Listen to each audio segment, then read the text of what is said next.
Assalamualaikum warahmatullahi wabarakatuh. Waalaikumsalam warahmatullahi wabarakatuh. Yang saya hormati Bapak Arif Bintang selaku pengajar dan Bapak Sajani Bapak Agung Dwi Kurniawan sebagai peserta.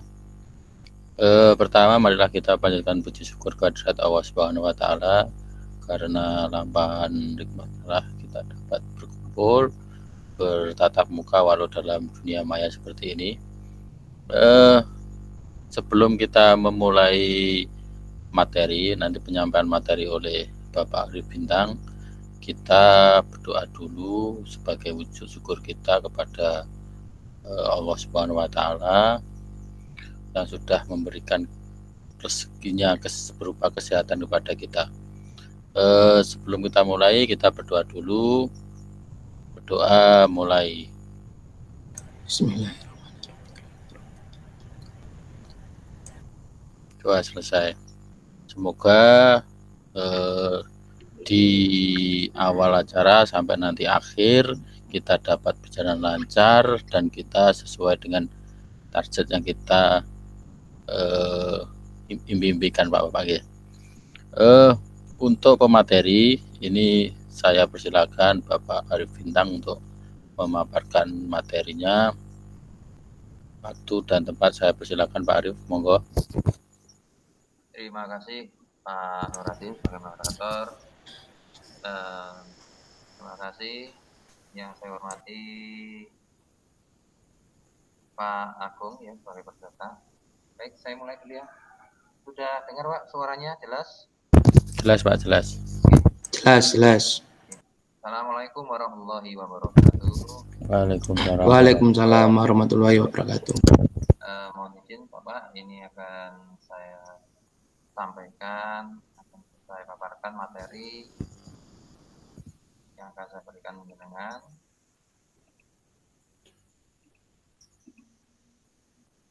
ya. Sini sudah muncul Bapak? Sudah Pak. Oke. Terkait Sudah.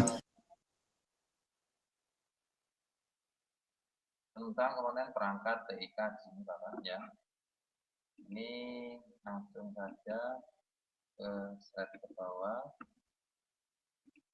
Nah, jadi saya punya ada perangkat TIK dan lingkungannya. Nah, ini ada literasi tentang gambar. Ya, ini ada dua orang, yang satu sebagai pengirim, kemudian yang satu ada sebagai penerima di sini. Nah, di antara ini ada yang merantara, salah satu adalah media, perangkat yang akan menyampaikan pengirimannya. Ya. Kemudian dalam pengiriman ini pasti ada namanya trouble atau gangguan.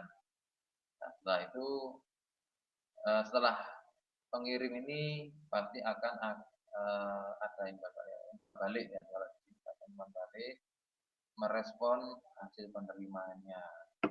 Nah, ini ilustrasinya. Nah, ilustrasi di atas ini menggambarkan unsur dalam komunikasi setiap pesan atau paket yang diterima tentunya ada unsur-unsur pengiriman dan penerima.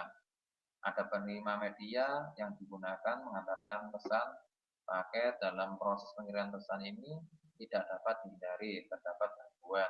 Tadi menggambarkan di gambar ilustrasi tadi. Begitu juga dengan umpan balik sebagai bentuk konfirmasi. Lagi,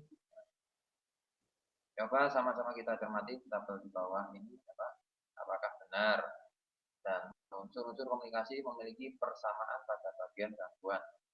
Dapatkan Anda sebutkan jenis-jenis gangguan pada titik dan identitas jenis gangguan tersebut.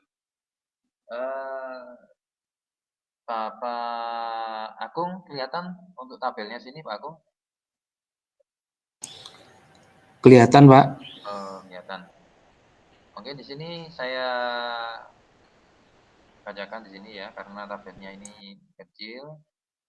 Pengirim ya, atau penerima unsur komunikasi. Kemudian ada komponen perangkat TIK ini. Nah, salah satunya di ini ada perangkat keras seperti handphone, smartphone, komputer, laptop, ya, desktopnya. Ini salah satu perangkatnya. Kemudian ada pesan atau paket, ya, bentuknya teks, suara, gambar, video yang akan dikirimkan. Medianya ada kabel ini salah satunya ini. Kemudian sebagai umpan baliknya indikator, jadi mengetahui pesan itu diterima atau tidak. Nah, ini ada indikator centang, salah satunya misalkan contohnya WA atau WhatsApp,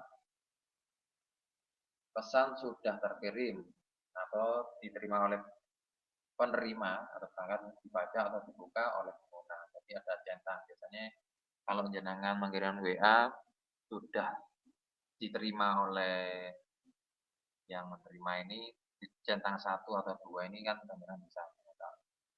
Di situ pastinya kalau sudah dicentang ini akan mengetahui bisa terima apa enggak ini. Mungkin ada gangguan atau bagaimana yang dapat kita kendalikan. Nah, itu salah satu WA-nya. Kalau di perangkat ini, nah ini saya punya tips sederhana untuk mengatasi gangguan. Misalkan entah itu handphone, entah itu PC ataupun laptop. Misalkan menjumpai seperti itu, kita restart atau yang ini langkah cepat, merestart, menghidupkan ulang perangkat, kemudian lakukan hard reset perangkat sebelum memastikan terlebih dahulu bahwa kita sudah memiliki data cadangan. Jadi data biar tidak hilang, kita cadangan dulu, ya, cadangan dulu untuk meminimalisir resiko, ya, hilangnya data pada perangkat kita. Nah, ini salah satu ada beberapa contoh untuk perangkat yang kita pakai dalam platform teknologi sekolah penggerak untuk proses pembelajaran. Ini untuk pendukung. Ini ada gambar PC, ada laptop, ya, bukan portable, bisa dibawa kemana-mana. Yang ketiga ini ada API Android. Perangkat TIK ini komputer, desktop, laptop, handphone, smartphone dengan ragam sistem operasi, ya.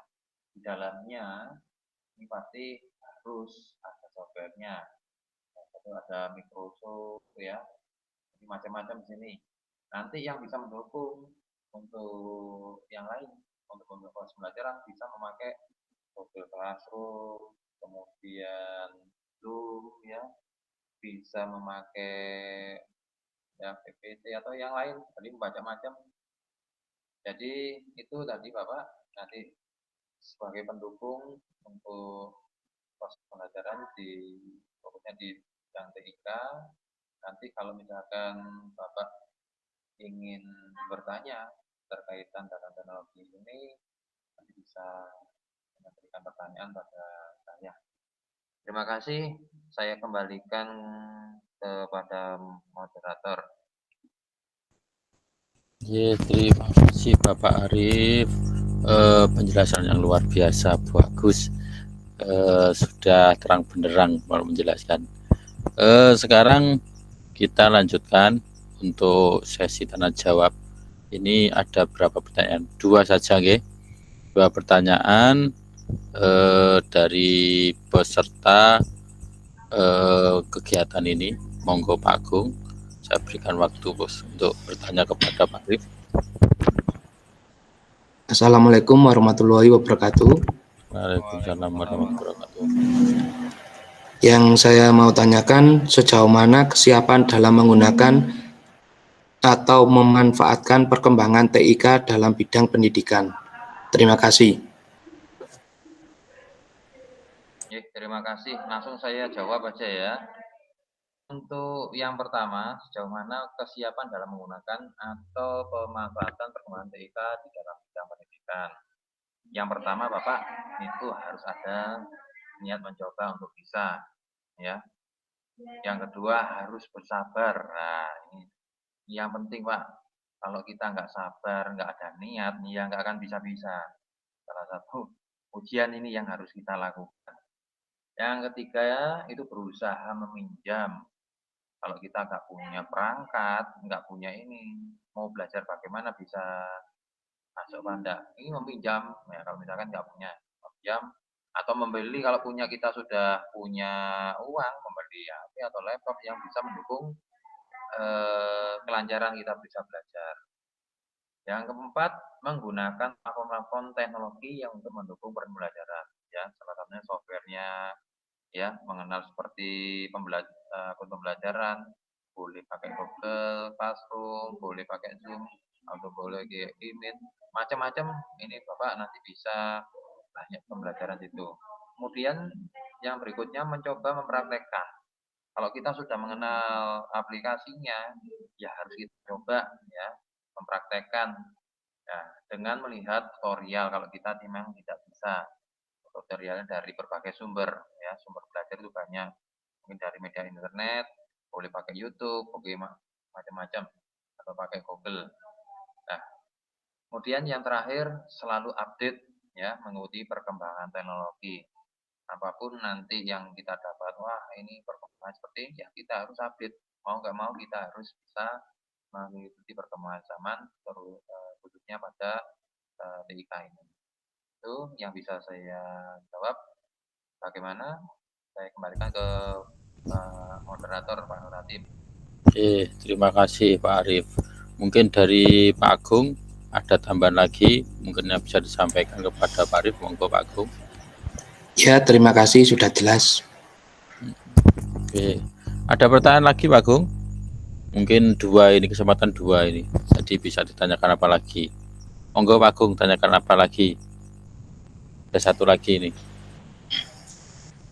Mungkin yang kedua, perangkat spek minimal itu berapa untuk laptop itu, biar kita nanti tidak terkendala saat menggunakan.